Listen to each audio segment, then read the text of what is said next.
इश्क बगावत, दिल संभल जा ज़रा। Episode number 1। यह मेरी नई कहानी है। जो कहानी शुरू होती है, बंद कमरे में कुछ लोग आपस में बात कर रहे हैं। उन लोगों को आपस में बात करता हुआ देख ऐसा लग रहा है मानो उनके बीच कुछ सीरियस डिस्कशन चल रहा है, कुछ बड़ा। तभी उनमें सबसे बड़ी और घर की मुखिया कलावती देवी अपने सामने खड़े अपने बेटे से बोली। कलावती देवी बोली, अब हम क्या करेंगे? शादी की सारी तैयारियां हो चुकी हैं, मेहमान आ चुके हैं और अब हम शादी तोड़ते हैं तो ये हमारे परिवार की मान और प्रतिष्ठा पर एक ऐसा दाग होगा जिसका धुलना शायद ही मुमकिन हो। तभी उनकी बहू जो काफ़ी देर से चुप थी वह बोली।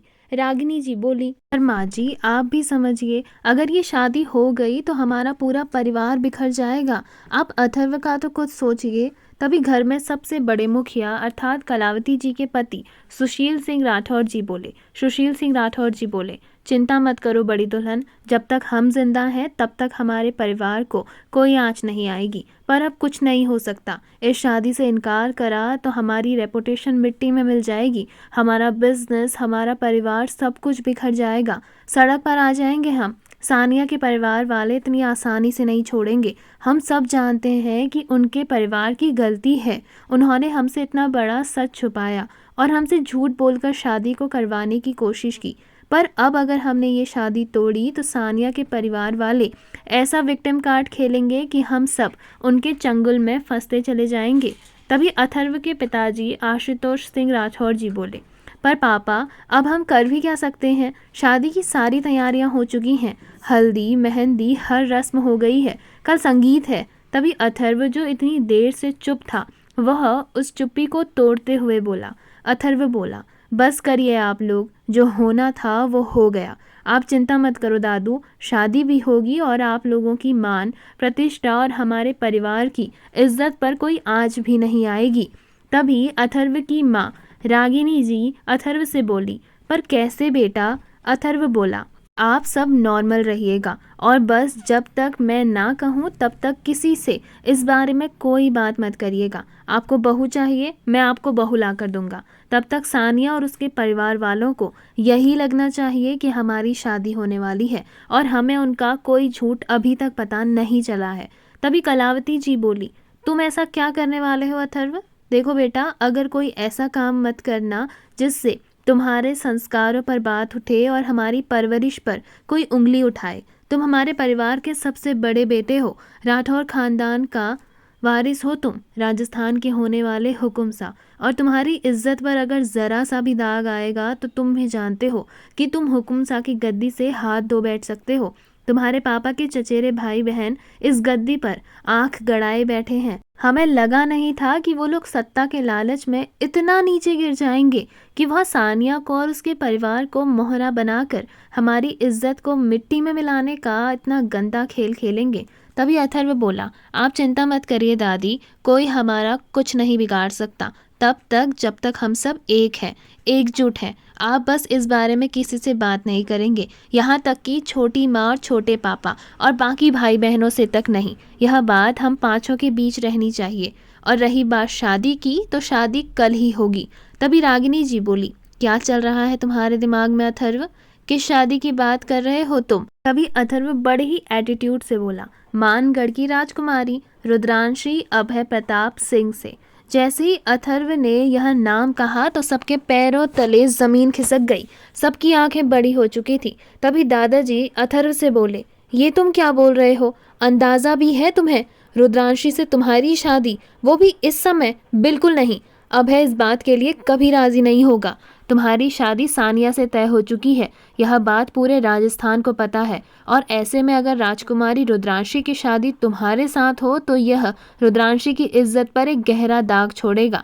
तुम्हें अंदाजा भी है एक राजकुमारी की इज्जत पर बात आना क्या हो सकता है?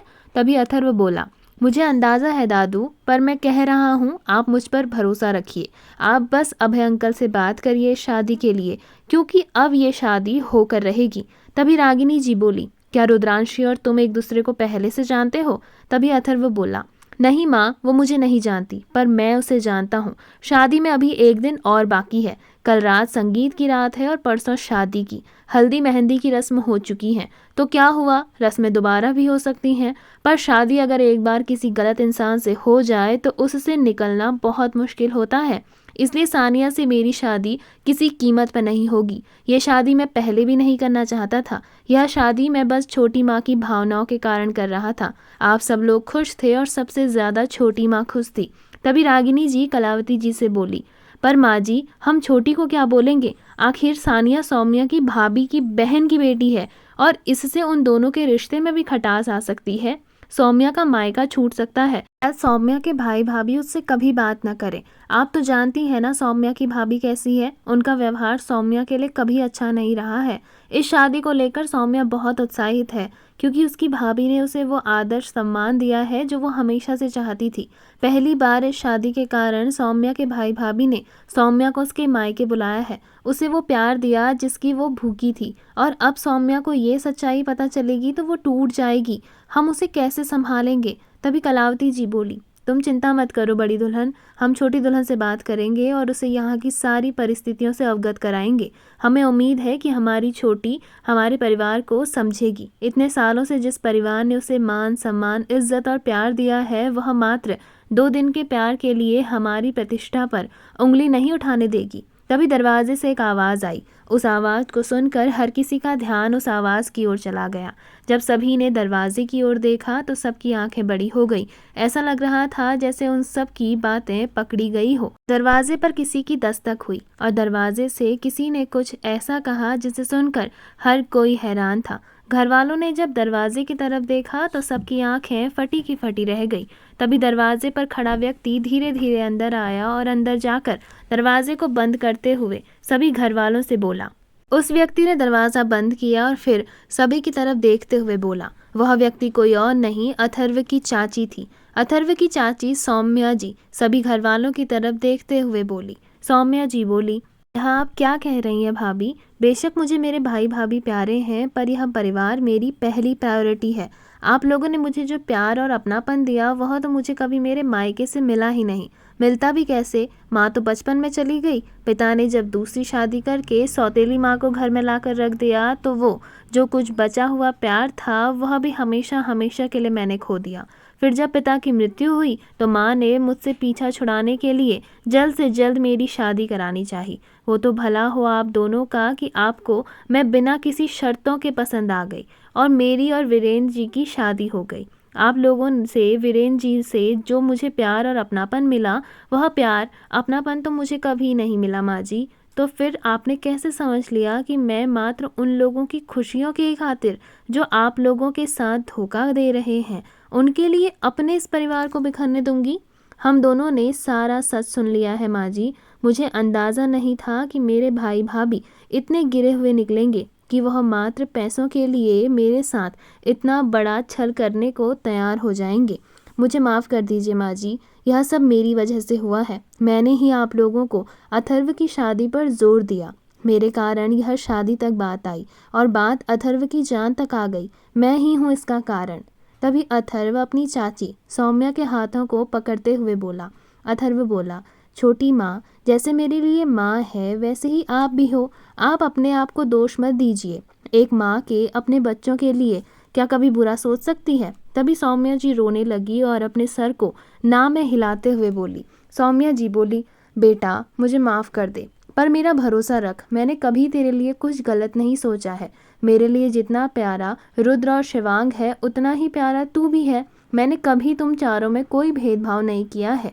भाभी की गोद से ज़्यादा तू मेरी गोद में खिला है। भाभी आप मेरा यकीन करिए, मैं अथर्व और आकृति को आपसे ज़्यादा प्यार करती हूँ। उनका बचपन मेरी गोद में खेला है। मैंने उन्हें आपसे ज़्यादा प्यार किया है। वहीं मेरे बच्चे हमेशा आपके आगे पीछे रहते हैं। मेरे दोनों बच्चे रुद्र और शिवांग दोनों को ही आपने इतना लाड प्यार दिया है जितना मैंने नहीं दिया। यह सब मेरी गलती है। मेरी ही जिद के कारण अथर्व की ज़िंदगी दांव पर लग गई है। इस परिवार की मान प्रतिष्ठा दांव पर लग गई है। मुझे माफ़ कर दीजिए भाभी। तभी सौम्या जी की बातें सुन रागिनी जी उन्हें गले लगाते हुए बोली, पगली, इसमें तेरी कोई गलती नहीं है। तू तो अथर्व को माँ जैसा प्यार करती है, हमारे परिवार को जोड़े रखना चाहती है, और तूने सानिया की शादी की बात करी, इसमें कोई गलत बात नहीं है। रिश्तों को जोड़ना तेरे संस्कारों में है। तू तो बस ये चाहती थी कि सानिया की शादी हो जाए, उसके बाद हमारा पूरा परिवार आपस में जुड़ जाए। तुझे थोड़ी ना पता था कि सानिया और उसका परिवार धीरेन्द्र भाई साहब के परिवार से मिले हुए हैं, और रमन भाई साहब और चारू भाभी दोनों ही मिलकर हमें धोखा दे रहे हैं। तूने तो उन पर भरोसा किया था। तभी सौम्या बोली, हाँ भाभी, मैंने भरोसा किया, और शायद इसी भरोसे का मुझे यह सिला मिला है। अपने भाई बहन को मैंने सगे से बढ़कर समझा। भले ही वह मेरे सौतेले भाई थे, लेकिन मैंने कभी उनको सौतेला भाई नहीं समझा। पर शायद यह बात सच्ची है कि सौतेले भाई बहन और सौतेली माँ कभी सगी नहीं हो सकती। उन लोगों ने दिखा ही दिया कि वह किसी के अपने नहीं हो सकते। अच्छा हुआ हमें यह सच शादी होने से पहले पता चल गया। माँ जी, आप चिंता मत करिए, मेरे बारे में मत सोचिए कि मुझे बुरा लगेगा। उन लोगों से मेरा रिश्ता तो उसी दिन टूट गया था जिस दिन उन्होंने मेरे परिवार के बारे में गलत सोचने की कोशिश की। आज तो बस सच का सामना हुआ है। मैं कभी नहीं टूटूंगी। आप लोग हैं मुझे संभालने के लिए। मेरा परिवार, मेरे अपने मेरे साथ हैं, तो मुझे गैरों के दुखी होने से कोई फर्क नहीं पड़ता। आपको जो करना है आप करिए, मैं आपके साथ हूँ। तभी वीरेंद्र जी मुस्कुराते हुए सौम्या को गले लगाकर बोले। वीरेंद्र जी बोले, मुझे तुमसे यही उम्मीद थी सौम्या। तुमने इस परिवार को अपना यह योगदान देकर हम सबको एक डर से बचाया है। वो डर जो हमें अंदर ही अंदर खाए जाता कि अगर यह शादी टूट जाती तो सबसे ज़्यादा बुरा तुम्हें लगता। तभी सौम्या बोली, नहीं वीरेंद्र जी, अगर यह शादी हो जाती और उसके बाद मुझे सच पता चलता तो सबसे ज़्यादा बुरा मुझे तब लगता कि मेरी ही ज़िद के कारण मेरे बेटे की यह दशा हो रही है। माँ जी, आप लोग चिंता मत करिए। इस शादी के बारे में आप लोगों का जो भी फैसला है वह मुझे मान्य है। आप चिंता मत करिए। हम बाहर वालों के सामने यही प्रिटेंड करेंगे कि हम सभी इस शादी से बहुत खुश हैं। आप अब अभय जी से बात करिए अथर्व और रुद्रांशी की शादी के लिए। तभी सुशील जी बोले, तुम रुद्रांशी से शादी क्यों करना चाहते हो, बताओ। मुझे बस ये बता दो, क्योंकि बिना किसी मकसद के तुम कोई काम नहीं करते हो, और मुझे पूरा यकीन है कि इस शादी के पीछे ज़रूर तुम्हारा कोई मकसद है अथर्व। तभी अथर्व ने सभी घर वालों को कुछ ऐसा बताया जिसे सुनकर हर कोई हैरान था। तभी अथर्व के पिताजी अथर्व से बोले, आशुतोष जी बोले, हमें जल्द से जल्द अभय से इस बारे में बात करनी होगी। मैं और अथर्व आज ही और अभी मानगढ़ के लिए निकलते हैं। 2-3 घंटे में मानगढ़ भी पहुंच जाएंगे। तब तक आप सभी लोग यहाँ संभाल लीजिएगा और ध्यान रखिएगा कि इस बारे में किसी को कानों कान खबर नहीं होनी चाहिए। वीरेंद्र, तू यहाँ सब संभाल लेना, और जब तक हम ना आए तब तक किसी को कुछ भी करने मत देना। अब हम मानगढ़ से बारात लेकर ही आएंगे और अपनी होने वाली रानी सा को दुल्हन बनाकर ले आएंगे। यह सुन वीरेंद्र जी ने हाँ में सर हिलाया। उनका इशारा पाकर अथर्व और आशुतोष जी दोनों ही मानगढ़ के लिए निकल गए। मानगढ़ पहुंचते ही अभय जी और दीप्ति जी दोनों ही आशुतोष और अथर्व को देखकर हैरान थे। वह दोनों तो अगले दिन संगीत की रस्म और शादी अटेंड करने के लिए मानगढ़ से रवाना होने वाले थे, पर एक दिन पहले ही आशुतोष और अथर्व को अपने घर में देखकर उन्हें काफ़ी आश्चर्य हुआ।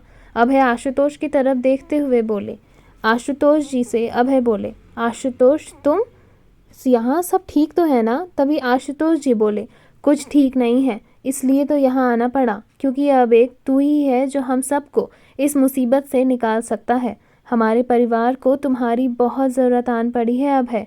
तभी अभय जी और दीप्ति जी दोनों ही चौंकते हुए बोले, कैसी मुसीबत। तभी आशुतोष जी उन दोनों की तरफ देखते हुए बोले, आशुतोष जी बोले, हम अकेले में चलकर बात करते हैं, ये बहुत ज़रूरी और अहम बात है। अभय ने हाँ में सर हिलाया और अथर्व और आशुतोष को लेकर वह अपने कमरे की तरफ रवाना हो गए।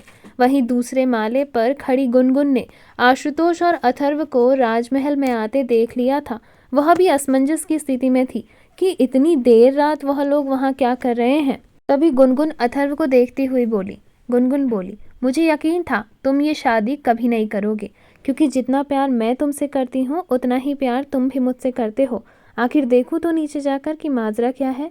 कहीं सच में कोई ऐसी मुसीबत तो नहीं आई है कि तुम्हें उस शानिया से शादी नहीं करनी और तुम पापा से ये कहने आए हो कि उन्हें उनकी बेटी का हाथ चाहिए। तभी तो अंकल को लेकर आए हो। मैं जानती थी अथर्व तुम भी मुझसे प्यार करते हो। भले ही तुम्हें मेरा प्यार देर से समझ आया, पर मैं तो तुम्हें कॉलेज टाइम से प्यार करती हूँ। इतना कहकर गुनगुन खुद से ही बातें करती हुई मुस्कुराकर नीचे अभय के रूम की तरफ चली गई और चुपके से उनकी बातें सुनने लगी। कमरे में अभय जी आशुतोष जी की तरफ देखते हुए बोले। तभी आशुतोष जी बोले, हमें यह शादी कैंसिल करनी पड़ेगी। दरअसल बात यह है कि हम यहाँ तुम्हारी बेटी की शादी अपने बेटे से करवाने आए हैं। बाहर खड़ी गुनगुन तो खुशी से उछल पड़ी और खुश होते हुए वहां से अपने कमरे में चली गई। बिना पूरी बात सुने गुनगुन अपनी और अथर्व की शादी के सपने सजाने लगी और चुपचाप कमरे में चली गई। वहीं अंदर कमरे में अभय और आशुतोष की बात सुनकर चौंक गए थे। वो तो वहीं दीप्ति जी आशुतोष से बोली, ये आप क्या बोल रहे हैं भाई साहब? अथर्व की शादी हमारी बेटी से? पर अथर्व की शादी सानिया के साथ तय हो चुकी है। तभी आशुतोष जी बोले, यही तो सबसे बड़ी गलती हो गई भाभी कि अथर्व की शादी सानिया के साथ तय हो गई। हमें क्या पता था कि सत्ता के लालच में भाई साहब इतना नीचे गिर जाएंगे कि वो अथर्व को राजगद्दी पर ना बैठाने के लिए उस सानिया को मोहरा बनाएंगे। यह शादी नहीं, बर्बादी है भाभी। अगर यह शादी हो गई तो फिर दोनों परिवारों पर एक बहुत बड़ा संकट आन पड़ेगा। तभी अभय जी घबराते हुए बोले, संकट? कैसा संकट? आशुतोष जी बोले, सूरत से संकट, वह भी आपकी बेटी रुद्रांशी को। जैसे ही दीप्ति जी और अभय जी ने रुद्रांशी का नाम सुना तो उनके पैरों तले जमीन खिसक गई। अभय जी चौंकते हुए बोले, इन सब में रुद्रांशी कहाँ से आ गई? तभी अथर्व बोला, रुद्रांशी ही तो आई है सब में। सानिया और रुद्रांशी कॉलेज टाइम में एक दूसरे के साथ थे। वहीं रुद्रांशी को सूरज सिंह राठौर पसंद करता था, लेकिन वहीं रुद्रांशी सूरज को पसंद नहीं करती थी। जैसे जैसे रुद्रांशी की नाव बढ़ती गई, सूरज का रुद्रांशी को पाने का पागलपन और ज़्यादा जोर पकड़ता गया। आप और पापा एक दूसरे के बहुत अच्छे दोस्त हैं और अगर रुद्रांशी की शादी सूरज से हो जाती तो चाह कर भी आप पापा का किसी भी कार्य में सहयोग नहीं कर सकते। यही उन लोगों की चाल है कि अगर रुद्रांशी और सूरज की आपस में शादी हो जाए तो आपका राज पाठ भी सूरज के अनुरूप ही इर्द गिर्द घूमेगा और सूरज जैसा चाहेगा आप लोगों को वैसा करना पड़ेगा। वह रुद्रांशी के बहाने हमें टारगेट कर रहा था और सूरज किस किस्म का आदमी है ये तो आप लोग भी बहुत अच्छे से जानते हैं अंकल। आखिर बिजनेस वर्ल्ड में और पूरे राजस्थान में उनके व्यवहार से तो हर कोई परिचित है। अथर्व के मुंह से सारी सच्चाई सुनकर अभय जी और दीप्ति जी दोनों को ही बहुत गुस्सा आया। वहीं अभय जी गुस्से में दांत पीसते हुए बोले, अभय जी बोले, यह नामुमकिन है, मैं ये शादी कभी नहीं होने देता।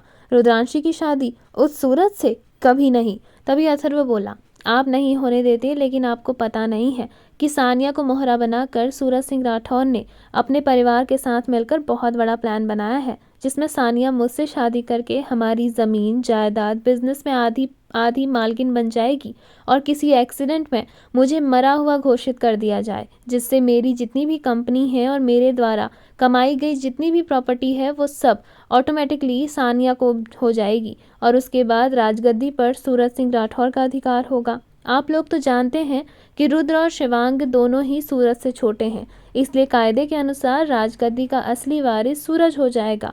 और हमारी पीढ़ी में यह रिवाज है कि अगर किसी 3 पीढ़ी के सदस्य एक राजा बनते हैं तो आने वाली पीढ़ियों में चाहे उनके बच्चे छोटे हों या बड़े, राजा उन्हीं के बच्चे बनेंगे। इसलिए मेरी पीढ़ी तीसरी पीढ़ी है, इसलिए अगर इस पीढ़ी का राजा ही नहीं बचेगा तो वह काम वापस से उसी क्रम में होगा जिस क्रम में राजाओं का चयन होता था।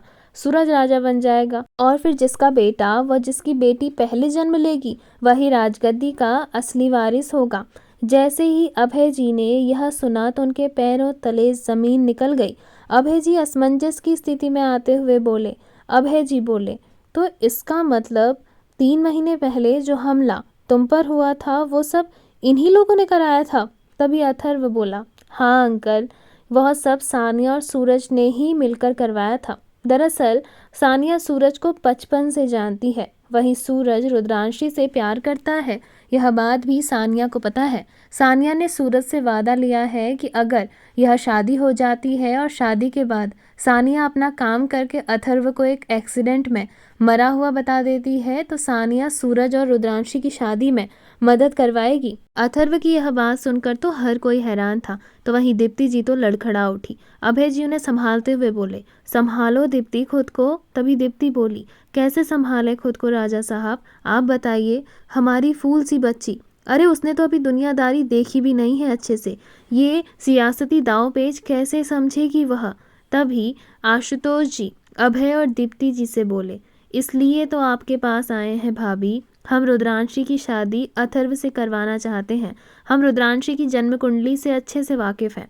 आप चाहें तो अपने पुरोहित से अथर्व की कुंडली मिलवा सकती हैं, क्योंकि अथर्व ही वह है जो रुद्रांशी को अल्पकाल मृत्युदोष से बचा सकता है। अथर्व की कुंडली में वह शक्ति है जो रुद्रांशी की कुंडली के दोषों को निवार सकती है। जैसे ही दीप्ति जी ने यह सुना तो वो थोड़ा खुश हुई और थोड़ा शांत हुई, पर अभय जी के चेहरे पर अभी भी गंभीर भाव थे। अभय जी आशुतोष से बोले, मुझे कोई दिक्कत नहीं है इस शादी से, तुम मेरे बचपन के दोस्त हो, खुद से ज़्यादा भरोसा है मुझे तुम पर और तुम्हारी परवरिश पर और तुम्हारे बेटे पर भी। पर मैं एक पिता हूँ, बिना रुद्रांशी के इस बारे में बात किए मैं कैसे फैसला कर लूँ कि अथर्व की शादी रुद्रांशी से होगी।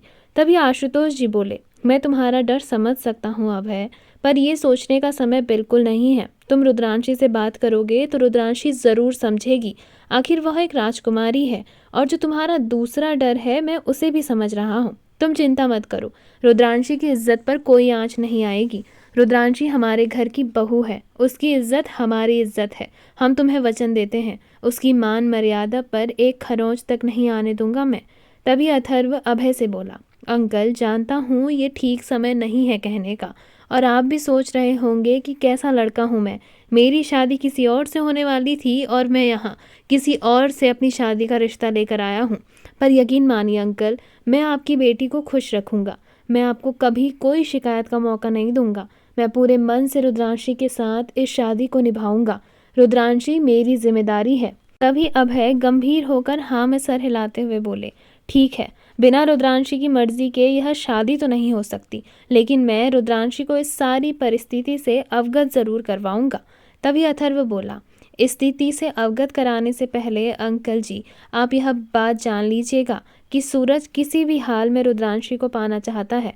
हमारी सियासत के बाद एक आप ही का ऐसा राज्य है जो सबसे ज़्यादा ताकतवर है पूरे राजस्थान में। अगर आपका मन नहीं भी हुआ और सूरज ने धोखे से रुद्रांशी से शादी कर ली तो हम कुछ नहीं कर पाएंगे।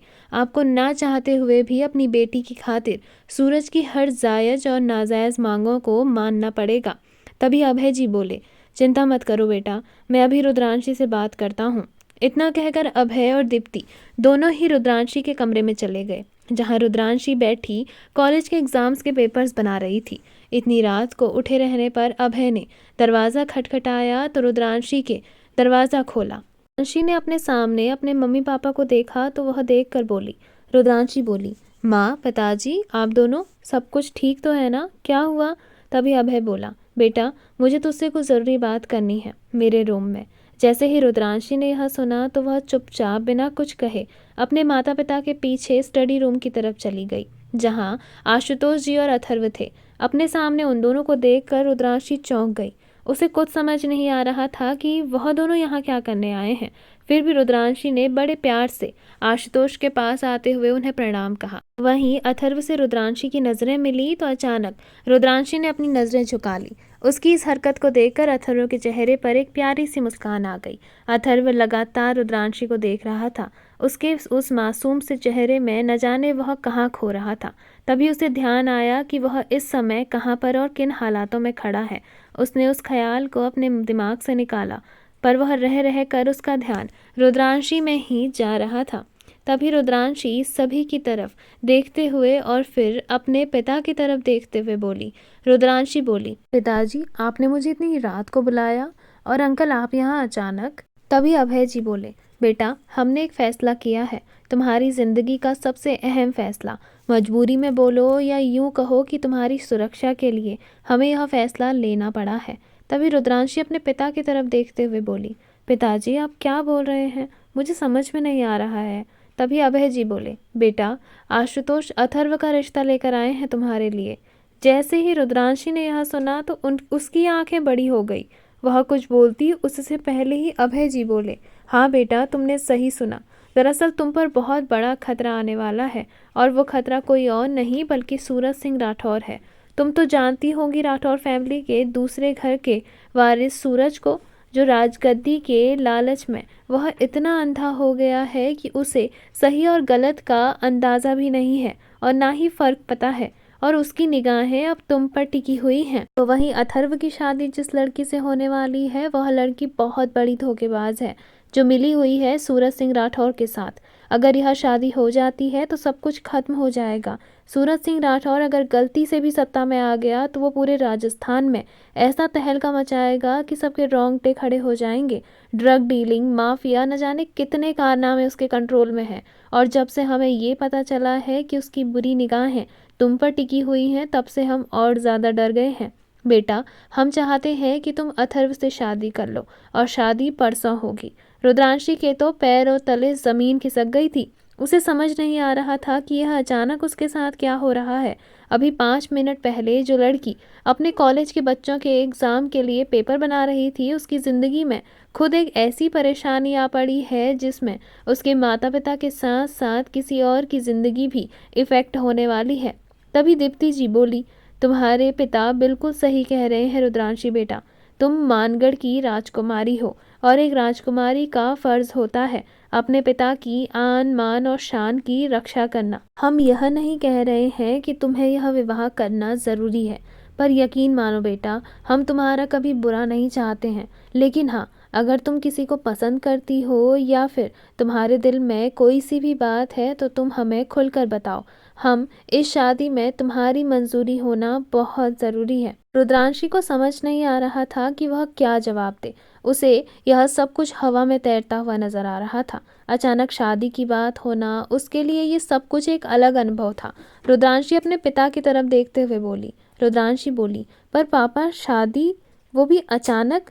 तभी आशुतोष जी रुद्रांशी की तरफ देखते हुए बोले, समझता हूँ बेटा, तुम्हारे लिए यह स्थिति कैसी होगी। यकीन मानो कि अगर इस स्थिति में मेरी बेटी होती और अभय की जगह मैं होता तो मैं भी इतना ही हिचकिचाता। जैसे मेरे लिए आकृति है, ठीक वैसे ही तुम भी हो। बचपन से तुम्हें मैंने अपनी गोद में खिलाया है, तुम्हें बड़ा होते हुए देखा है। मेरे लिए तुम में और आकृति में कोई फर्क नहीं है बेटा। तभी रुद्रांशी ने एक नज़र अथर्व की तरफ देखा तो उसे अथर्व का चेहरा थोड़ा गंभीर लगा। रुद्रांशी ने अपने पिता की तरफ देखते हुए कहा। रुद्रांशी बोली, मुझे ये शादी मंजूर है, पर। जैसे ही रुद्रांशी ने पर कहा तो सभी लोग रुद्रांशी की तरफ देखने लगे। अभय जी बोले, पर क्या बेटा, हिचकिचाओ मत, तुम्हारे दिल में जो भी बात है तुम हमें खुलकर बताओ। रुद्रांशी बोली, मैं अथर्व से अकेले में बात करना चाहती हूँ। इतना सुनते ही सभी ने रुद्रांशी और अथर्व दोनों को ही उस कमरे में अकेला छोड़कर सभी लोग वहां से दूसरे कमरे की तरफ चले गए। कमरे में इस समय अथर्व और रुद्रांशी दोनों ही अकेले थे। रुद्रांशी ने अथर्व की तरफ देखते हुए कहा। रुद्रांशी बोली, जहाँ तक मैं आपको जानती हूँ, आप बिना किसी कारण के कोई काम नहीं करते हैं राणा सा। बताइए, मुझसे शादी करने के पीछे आपका क्या कारण है? इतना सुनते ही अथर्व के चेहरे पर एक मुस्कान आ गई। अथर्व मुस्कुराते हुए और तिरछी निगाह से रुद्रांशी की तरफ देखकर बोला। अथर्व बोला, वाकई काफ़ी समझदार हो प्रोफेसर, परख तो है आपको कि लोगों के दिमाग में क्या चल रहा है इसकी। तभी रुद्रांशी बोली, राणा साहब, मुझे गोल गोल बातें घुमाने की आदत नहीं है, सीधे सीधे बताइए कि आप क्यों मुझसे शादी करना चाहते हैं। तभी अथर्व रुद्रांशी के थोड़ा करीब आया, तो वहीं अथर्व को अपने करीब आता देख रुद्रांशी एक कदम पीछे हो गई। तभी अथर्व मुस्कुराते हुए बोला, डर क्यों रही हो होने वाली हुक्मरानी सा? जब मैं तुम्हारे पास हूँ तो तुम्हें डरने की क्या ज़रूरत है?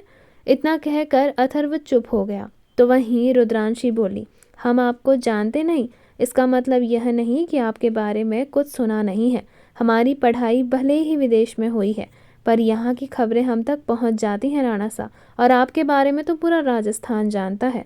तो बताइए, क्या कारण है आज जो आपको हमसे ब्याह करना है? अथर्व मुस्कुराते हुए बोला, मोहब्बत हो गई है आपसे। हाँ, जब से आपको पहली बार देखा है तब से। आपको तो याद भी नहीं होगा हमारी पहली मुलाकात, पर हमें बखूबी याद है। याद है जब आप पहली बार मेवाड़ आई थी हमारी बहन आकृति के जन्मदिन पर। उस दिन हमने आपको पहली बार देखा था। राजस्थानी परिधान में क्या कयामत ढा रही थी आप। तभी तो आपसे इश्क हो गया था। आपकी सुरमई सी आँखें, पतले से होंठ, गोरा बदन, हया, शर्म और नज़ाकत से भरा चेहरा, आपकी अदाएं। सोचा था आपसे अपने दिल की बात कहेंगे, पर आपने कभी मौका ही नहीं दिया और हमारा प्यार कभी बाहर ही नहीं आया। तभी रुद्रांशी बोली, अगर हमसे मोहब्बत थी तो सानिया से क्या थी फिर राणा साहब? उससे तो आप शादी करने चले थे। अगर आपके सामने सच्चाई नहीं आती तो अब तो आप शादी कर चुके होते। तो फिर क्या फिर भी विवाहित होकर किसी अन्य स्त्री पर नजरें डालना आपको शोभा देता है? तभी अथर्व बोला, ब्याह तो किसी कीमत पर नहीं होता होने वाली हुक्मरानी सा। जैसे ही रुद्रांशी ने यह सुना तो उसकी आंखें चौंक गई। रुद्रांशी बोली, मतलब आप जानते थे कि ये शादी नहीं होने वाली है? अथर्व बोला, हाँ, बहुत पहले से, तब से जब से यह रिश्ता तय हुआ था। तभी रुद्रांशी बोली, तो आपने बोला क्यों नहीं सबको? अगर आप सबको तभी बता देते तो ये जो मामला तब के तब समाप्त हो जाता। हमारी और आपकी शादी की बात ही नहीं आती बीच में। ऐसे ही रुद्रांशी ने यह कहा तो अथर्व बोला, अगर मैं तब सबको सच्चाई बता देता तो आपकी और हमारी शादी की बात कैसे होती? रुद्रांशी बोली, तो इसका मतलब ये आपकी एक चाल थी? अथर्व मुस्कुराते हुए बोला, बिल्कुल। यह सच्चाई तो हमें उसी दिन पता चल गई थी जिस दिन सानिया छोटी माँ के बहाने हमारे घर अपने परिवार को लेकर आई थी। हम सानिया और सूरज की दोस्ती से अच्छे से वाकिफ थे, पर उन्हें लगा कि उन्होंने हमें धोखा दिया है। उसके बारे में हमें नहीं पता। हम वो हैं जो उड़ती हुई चिड़िया के पर गिन लेते हैं। फिर ये तो अपने ही थे। आपसे शादी करने के पीछे हमारा कोई बड़ा इरादा नहीं है राजकुमारी। हम आपसे बेइंतहा मोहब्बत करते हैं और शादी तो हमारी तब भी होगी अगर मैं पहले ही दिन आपके बारे में घर वालों को बता देता और सानिया की सच्चाई सबके सामने ला देता। पर तब आप अपने करियर के लिए, अपने नाम के लिए जी तोड़ मेहनत कर रही थी, तो मैं आपकी इस मेहनत को जाया कैसे होने देता? आपको आपके खानदानी बिजनेस में कोई दिलचस्पी नहीं है, ये बात हम जानते हैं। आपका परिवार भी और मेरा परिवार भी जानता है। आखिर बचपन से जो आपको देखा है, मैं यहाँ नहीं था इसका मतलब यह नहीं कि आपके बारे में बातें नहीं होती थी घर पर। जब मैं इंडिया आया तब आप पढ़ाई के लिए विदेश चली गई, पर आपकी बातें हमारे घर में अक्सर हुआ करती थी। लेकिन अगर उस स्थिति में आपका नाम उछल जाता तो शायद आपको बुरा लगता। हमें आपको एक मौका देना था, अपनी किस्मत को एक मौका देना था। अगर आप हमारी किस्मत में होती तो आपको किसी और से मोहब्बत ही नहीं होती, और अगर आप हमारी किस्मत में नहीं होती तो आप इस 1 साल में आपको किसी न किसी से मोहब्बत ज़रूर हो चुकी होती राजकुमारी।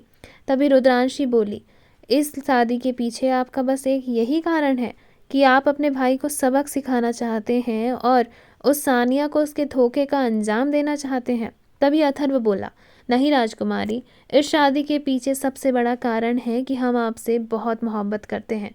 रही बात सूरज और सानिया को सबक सिखाने की, तो वो तो हम उन्हें दे ही देते, पर जब से हमें यह पता चला है कि हमारे कोहिनूर हीरे पर किसी ने बुरी नज़र डाली है तो हम अपने हीरे को कैसे बचाएं, तो बस आ गया आपको बचाने। जानते हैं आपके दिल में हमारे लिए अभी कोई भाव नहीं है, पर हम आपको ज़बरदस्ती अपने दिल से हमें स्वीकार करने के लिए नहीं कहेंगे। हमारी तरफ से आपको पूर्ण रूप से आज़ादी है।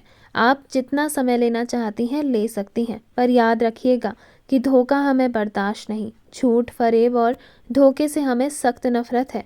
हमने आपको सच्चे मन से चाहा है। आपकी एक आवाज़ पर तो हमारी जान कुर्बान है। हम कुछ भी करने को तैयार हैं, पर इतना याद रखिएगा, अथर्व सिंह राठौर जितनी मोहब्बत करता है उससे कहीं ज़्यादा नफरत करने में पीछे नहीं हटता। कभी ये मौका मत दीजिएगा कि हमें अपने प्यार से नफरत करनी पड़े। तभी रुद्रांशी बोली, हमें आपसे ब्याह करने में कोई परेशानी नहीं है राणा साहब, पर हम इस रिश्ते को स्वीकार करने के लिए अभी तैयार नहीं हैं। तभी अथर्व बोला, उसकी चिंता आप मत करिए। आप जब तक नहीं चाहेंगी तब तक हम आपसे पति के कोई अधिकार नहीं मानेंगे, और आप हमारी पत्नी ज़रूर बन जाएंगी। समाज के लिए, राजस्थान के लिए, घर वालों के लिए। पर बंद कमरे में जब तक आप नहीं चाहेंगी हम आपके पति कभी नहीं बनेंगे। हम वो हक कभी नहीं लेंगे जब तक आपका मन ना हो। पर इतनी गुजारिश है आपसे कि हमसे ब्याह हो जाने के बाद आप जितना चाहें उतना समय लें, पर हमें धोखा कभी नहीं दीजिएगा। हम आपसे प्यार करते हैं तो हमारे उस प्यार का मान रखिएगा। रुद्रांशी ने हाँ में सर हिलाया और बोली, हमें बस यही बात आपसे क्लियर करनी थी राणा साहब, कि अगर हम शादी के लिए हाँ कर भी दें तो हम तैयार नहीं हैं, और आपने हमारी सारी परेशानियों का हल निकाल दिया। हम आपसे शादी करने के लिए तैयार हैं, पर हमें एक और बात आपके सामने रखनी है। तभी अथर्व बोला, क्या है वो बात? रुद्रांशी बोली, हम शादी के बाद भी पढ़ाना नहीं छोड़ेंगे। ये हमारी जॉब, हमारा करियर, हमारी मेहनत, हमारी पढ़ाई हम खाली नहीं होने देना चाहते हैं। तभी अथर्व ने एक मुस्कान के साथ रुद्रांशी की तरफ देखते हुए कहा। अथर्व बोला, चिंता मत करिए, आपसे आपकी जॉब छोड़ने के लिए कोई नहीं कहेगा, हम वचन देते हैं। रुद्रांशी ने इतना सुना तो उसे सुकून मिला और वह अथर्व से बोली। रुद्रांशी बोली, ठीक है, चलिए बाहर चलते हैं, मैं अपना फैसला सबको सुनाना चाहती हूँ। अथर्व ने हाँ में सर हिलाया और वहाँ से बाहर रुद्रांशी के साथ निकल गया। अथर्व ने तो कह दी है रुद्रांशी से अपने दिल की बात, लेकिन रुद्रांशी अभी इस रिश्ते में थोड़ा ठहराव चाहती है, जिसे अथर्व ने बखूबी मान लिया है। अब देखना यह है कि क्या मोड़ लेती है इन दोनों की शादी। तो वहीं गुनगुन, जो आधी अधूरी बात सुनकर इस बात से खुश है कि वह और अथर्व शादी करने वाले हैं, क्या होगा जब उसे पता चलेगा कि शादी उसकी और अथर्व की नहीं, रुद्रांशी और अथर्व की है। क्या गुनगुन करने वाली है नफरत रुद्रांशी से? ये तो आने वाला वक्त बताएगा। आपको कहानी का यह भाग कैसा लगा कमेंट सेक्शन में कमेंट करके ज़रूर बताइएगा। वीडियो पसंद आई हो तो वीडियो को लाइक करेगा, शेयर करेगा, कमेंट करिएगा और बेल आइकन दबाकर चैनल को सब्सक्राइब करना ना भूलिएगा, ताकि आप इस कहानी के आने वाले किसी भी भाग को बिना मिस किए आसानी से देख सकें। तब तक के लिए बहुत बहुत धन्यवाद।